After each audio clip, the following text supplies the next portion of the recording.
So what's up, YouTube? This is Doug Jenkins back with another pro/consumer review. This time it is on one of my favorite companies, the Apogee One. This is the older one, and I will talk about the newer one too and what's been going on with that. These kind of interfaces can compare to the Focusrite Forte. The Focusrite Forte came out after this. Apogee's releasing another one.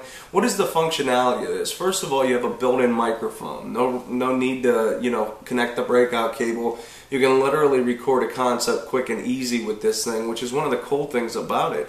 So if you're a songwriter, a guitar player, this is probably one of those things that you would want to pick up. Reason being is there is a breakout cable, and what the breakout cable is it just connects to the top, and now you have two inputs. So you can have a microphone if you have an external microphone, and you can have a guitar. So this was really made, I think, from Apogee's standpoint for a person that's traveling or a musician that either goes to the studio or looking to cut demos, or maybe in a sense just can maybe come up with a concept and an idea and be able to capture it at a pretty decent quality. Apogee never makes anything that's like horrible quality. I've never heard anything that Apogee makes that sounds bad. In this price range, I think this is one of the best sounding interfaces you can possibly buy. It has less converter channels and it has better converter channels than most interfaces. As you look at the Focusrite Forte and others, usually if a price tag goes up and the converter channels go down, it means they're putting a better grade converter inside the box. Now, you couldn't possibly put 8 channels of conversion in here and make this portable. It's just not going to happen. Better conversion actually has some sense of analog side to it. An AD converter, when we talk about interfaces, the AD converter is inside that. And the DA converter, that's what you're hearing back when you put your headphones on. The AD converter, on the other hand, is what you're going to hear when you bring sound into it.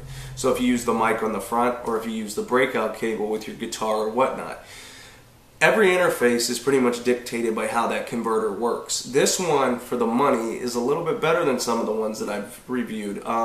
The Focusrite Forte and this one, hand in hand, are real close in sound quality, but I still think I'm just an Apogee guy. So give or take, when you buy something in this price range, you're going to get what you pay for. A lot of guys say, is this going to get me professional albums?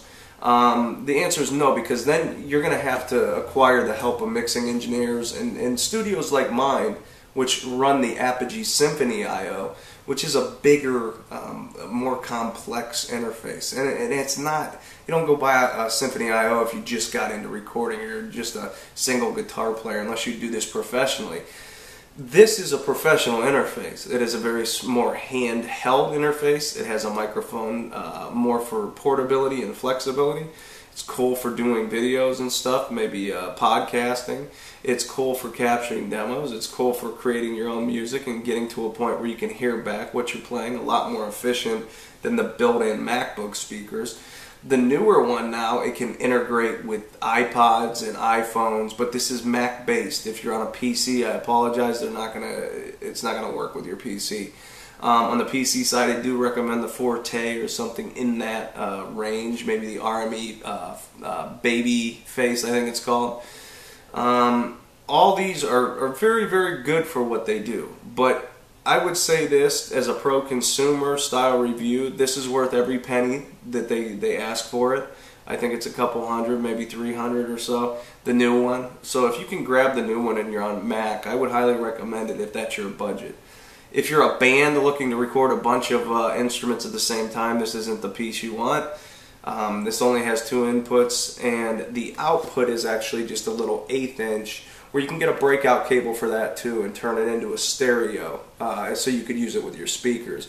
Also really neat that you just plug right into the bottom. The Forte, on the other hand, does have 2 XLR outputs, a little bit bigger of a box, a little more hefty in the backpack if you're one of those guys.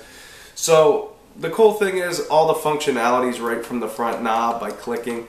And then your volume knobs right here. This is a very simplistic way so you can focus on your music. And if I was going to give it a 1 to 10 scale, I think other interfaces that I've reviewed being like a 7, I would give this an 8. I still don't think, if you're looking to achieve some multi-Grammy winning albums, yeah, you might be able to start it on something like this, but I really do recommend getting around mixing engineers and going to the bigger studios that, you know, cost hundreds of thousands of dollars. But if you're watching this video, you're obviously looking for something like this, and there's no shame in your game, because this is a pretty powerful little piece of equipment, and it's pretty amazing where technologies came. So back in the day, this would have probably cost me, when I first got into recording, quality like this would have probably cost me about $600 or $700.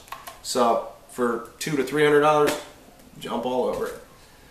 Doug Jenkins, iMixAmaster.com. Get a hold of me. Hit me up. Hopefully that helped you and clarified some things. Sorry I didn't have a sound demo on it, but there's a dog barking outside.